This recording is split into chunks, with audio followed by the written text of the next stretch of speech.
Welcome back to the vlog. We're going to be at Capital Casino playing in the 1-3 game. It's a $500 match to stack. Some very interesting spots on this episode. Some big folds, some big time calls, and some bad bets. So sit back, relax, enjoy. Here it comes. All right, we're back at Capital Casino playing in the 1-3 game, buying for 500. Doesn't take us too long before we get involved in a hand. We have an early position limper. I look down at ace-jack offsuit in the hijack. Decide to raise it up to 20. Only the big blind defends. So we're going to go heads up to a flop with $44 in the pot.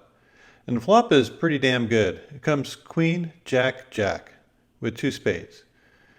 Even better yet, we have the big blind deciding to lead into us. $30 definitely seems to be a reasonable amount. I'm going to put in the call. He could have something like a queen, maybe even a jack, or some sort of straight or flush draw. I'm just going to call here, see what happens on the turn. Turn card comes as a blank 3 of hearts, and now he decides to check it. So now I definitely take the jack off the table. He does not have that. He could still have a queen or some sort of straight or flush draw. I decided to bet 3/4 pot. Really charging those straight and flush draws if they want to continue. Most queens would probably fold in this spot. He thinks for a while and he decides on a call. So we go see a river card, which is a 5 of spades. So the straight draw missed, flush draw got there. I really expect him to fire out if he had a flush, but he goes for the check. And now I'm thinking he has some sort of queen, maybe king queen or ace queen. And I decided to bet for 75, just seeing if I can get a little bit of value out of him with his queen. He ends up tanking for almost a minute before finally showing a queen and throwing it in the muck. So a good fold on his part, kind of a loose call on the turn though. There's been a lot of limping on the table, and here I'm in the big blind with 2 10s. Definitely going to put in a raise and make it 20 more on top. Only get one caller from the player under the gun +1 who has a very, very short stack of only like $50. So once he puts in the call, I'm thinking any kind of solid flop, I'm just going to, ship it and see what happens. Flop comes out, you guessed it, 7-5-4. So yeah, I got an overcompare, no questions here, just stick it in, hope for the best.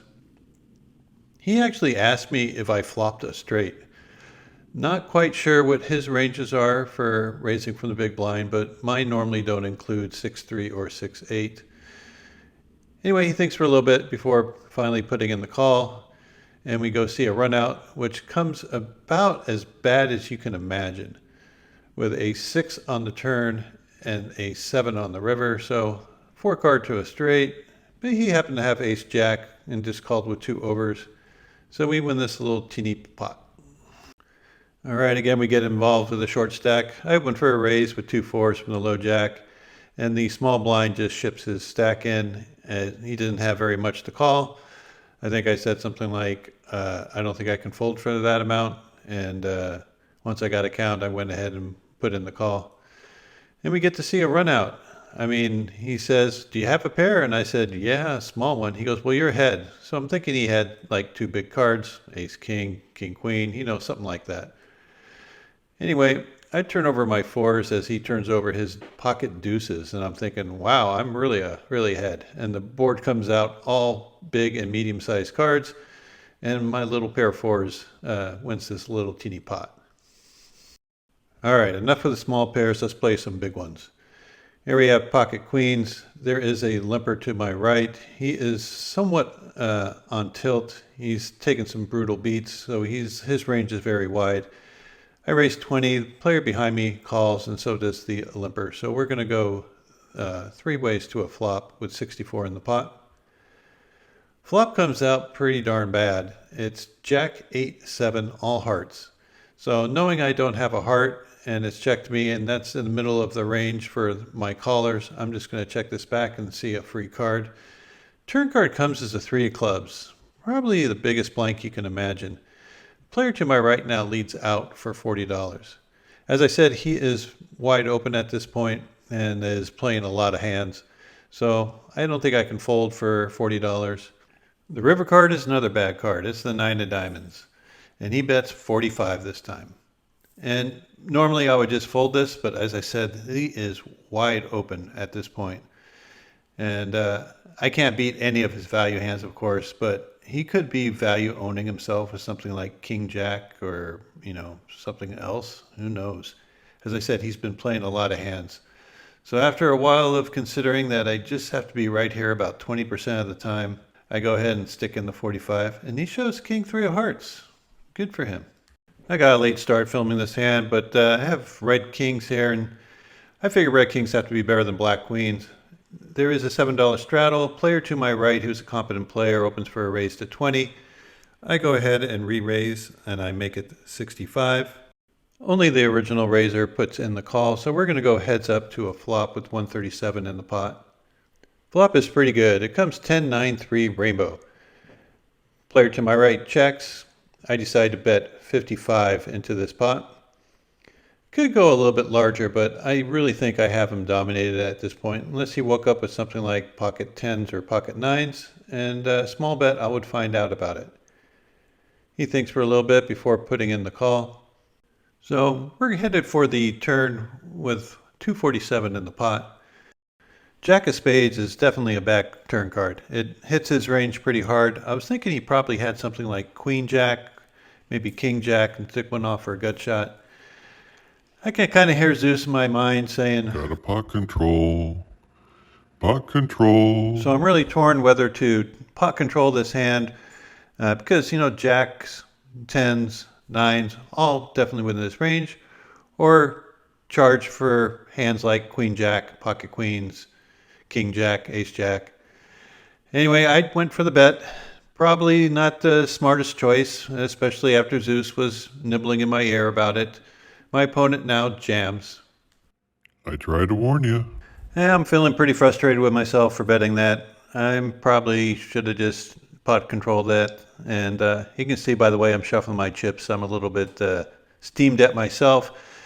And after about the first 10 seconds of getting frustrated with myself, I decided, okay, well, I got myself into this position. Let's figure it out. So I got a count, trying to do some math here. Figured out how much I bet. I even forgot how much I bet, so I had to recount it. So I got about another 185 to put in. So looking up at the math as I was doing it, if I gave him all the hands that were definitely in his range, like king, queen, pocket queens, pocket jacks, 10s, 9s, jack 10, and 10, 9, I still have a pretty decent percentage for making the call. And I'm pretty sure I have to. And even if I widen it out to give him just about all the two pair hands, even the unsuited ones, because he was a late position raiser, I'm still getting the proper percentage. So I can't really get away from this hand. I'm getting actually a pretty good price to go ahead and continue. I even added 7-8 suited into the mix, and I'm still getting the right price. So I told him I don't like my hand, but I don't think I can fold. So here we go. I stick it in, and we get to watch a run out and hoping for something good, and the river's a 5 of clubs, so I know I'm doomed. He rolls over jack 10 suited, and I basically doubled him up, and it wasn't very much fun, but I think I should have pot controlled. I would have called on the end when he bet. I don't know what sizing he would use, but I would lose some money, but not all. Trying to shake off that last hand, I decided to raise from the low jack with ace 10 after an early player puts it in the limp. Player directly behind me puts in the call, so does the player on the button and the player who originally limped in. So we're going 4 ways to a flop with $84 in the pot. So the flop comes out probably about as good as you can expect. Comes 10 high with 2 diamonds. So I got top pair, I got a backdoor nut flush draw, and I got a player with a short stack leading into me for $40. I think I'm just not going to be messing around at all on this hand. I don't want anyone to be overcalling, so I put in a small raise, enough to put the short stack all in. I make it 95, and it seems to do the trick. The player directly behind me doesn't take too long before putting in the fold. It goes around to the player on the button, who also puts in a quick fold. and the short stack obviously makes the call. I throw an extra chip in there just in case I don't have them covered. Turn card's a 3 of hearts, river card is an 8 of spades. I show my ace 10. He mucks his hand, and we get a little pot heading in the right direction for once. All right, we got a $10 straddle, and we got a couple limps in front of me. I look down at ace queen offsuit on the button, definitely going to be putting in a raise and a juicy one of that. Make it 55. He gets folded around to the second limper, and he puts in the call for the 55. I only played with this player a few times, and he seems very competent. I have played with his father quite a bit and have a vast history with him, and his father is a very tough, savvy player who really knows how to put you in tough spots, whether he has a hand or not. And as far as I'm concerned, the apple did not fall far from the tree. So I'm going to be a little bit more cautious with this player than, say, a standard player. So he checks it over to me. I think I have a clear C-bet here. Top pair, good kicker, backdoor flush draw. It's a no-brainer. So I put out a C-bet for $40. He doesn't take too long before putting in the call, and we get to see a turn card of a deuce of hearts. He checks again.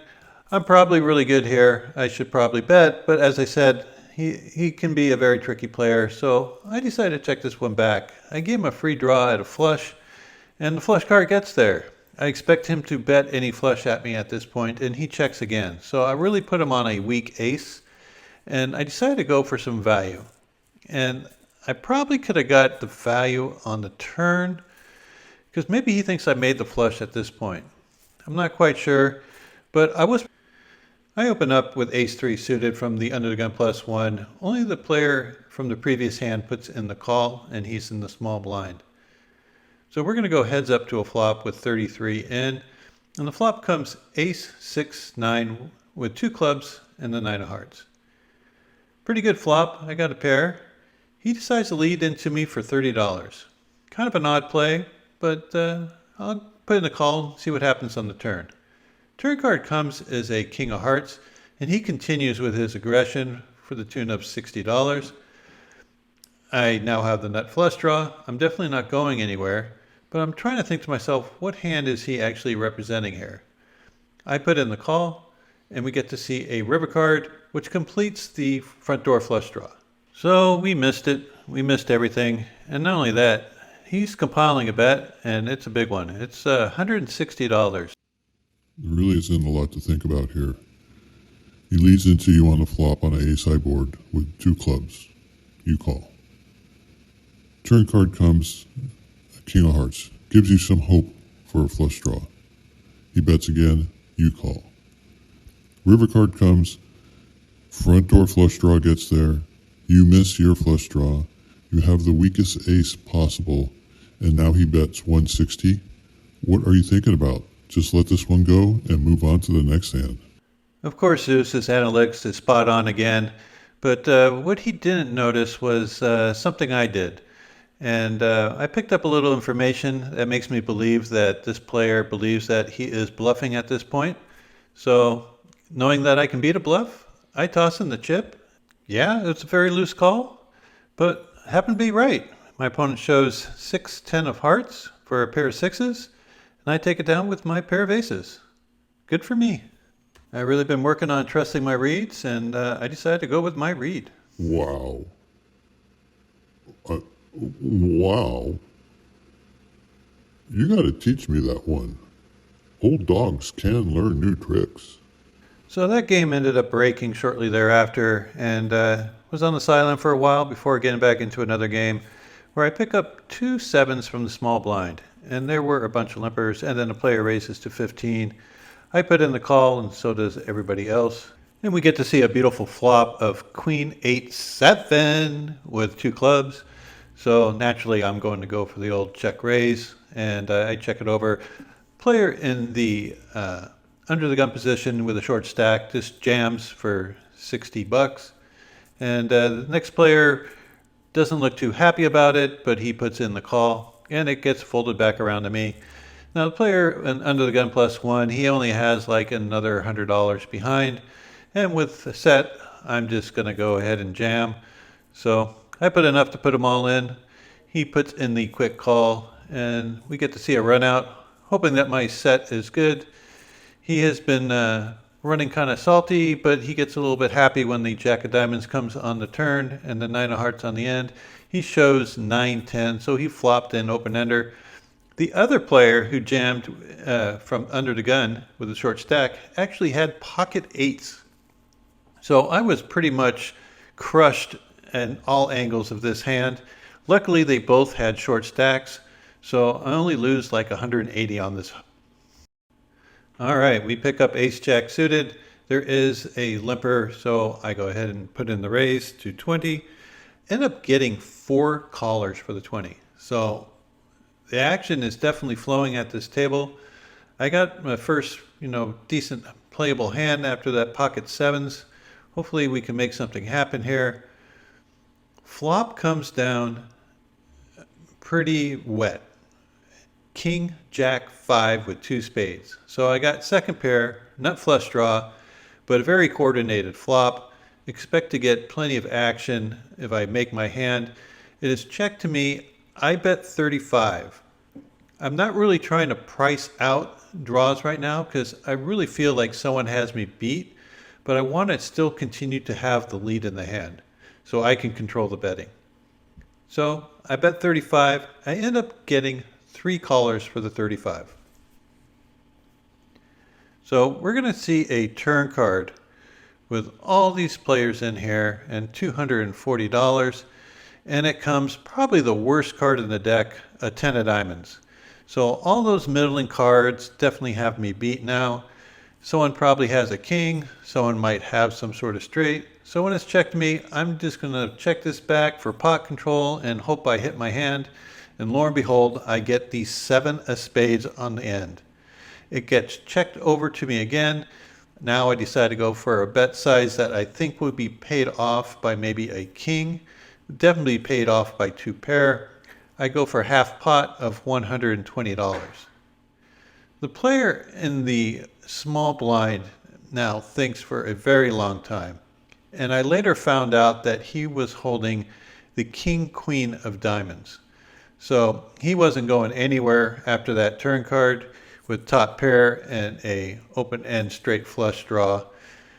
But he managed to find a very good fold at this point. He does have 2 other players behind him, and thinking that maybe just 1 pair isn't good enough, he did let it go. The other player decides that he doesn't really care for his hand, and he let his go. And the player directly to my right said, you got lucky on this one. I was going to check raise you if you bet that turn.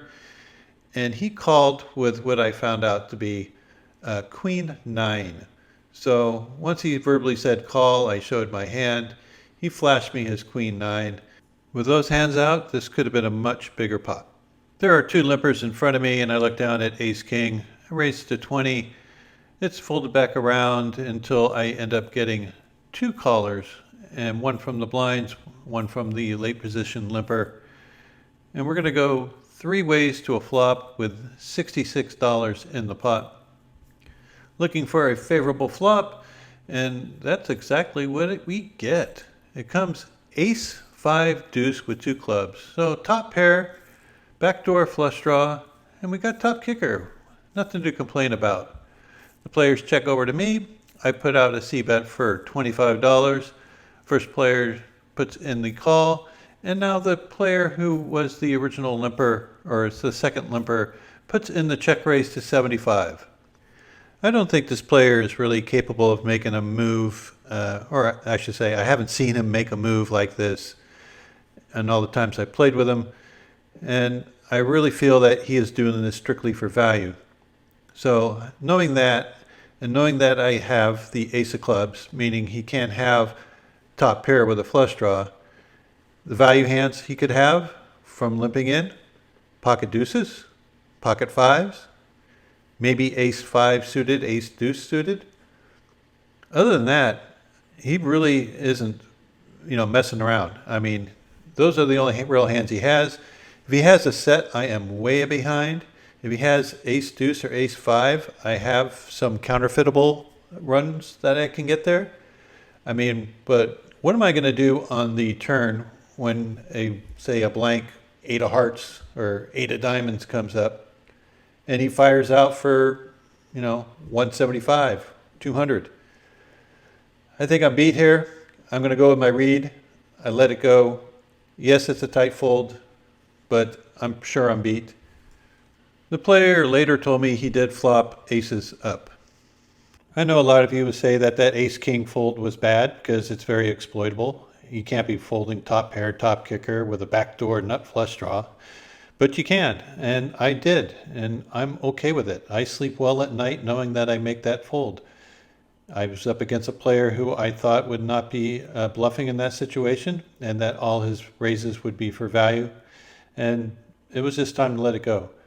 The ace-3 hand, yeah, it was a loose call. I mean, he could have had something good. He could have had a flush. He could have had a set. There's a lot of possibilities he could have. But again, I went with my read, and I felt secure in it, and I put in the chip. On the pocket king's hand, I probably should have pot controlled that. He most likely would have bet between $150 and $200 on the river. I would have put in the call and saved between $150 and $200 by not getting myself into a bad situation. A lot of his range had those cards. I got a little greedy with my bet, and sometimes greed does not pay. I really appreciate you guys tuning in and watching these vlogs. With Thanksgiving approaching, I'm very thankful for many things. One of them is having viewers like you supporting the channel. I really do appreciate it. I'm also very thankful for my personal life and the way it's going. I have a lovely wife, a great family, and I can't complain on any aspects of them. So on behalf of the McCusker family, I'd like to wish all of you a very happy Thanksgiving and hope for you and your family to have a wonderful season. And I'll be seeing you back at the poker tables in the near future. And until then, good luck at the tables, and we'll see you soon.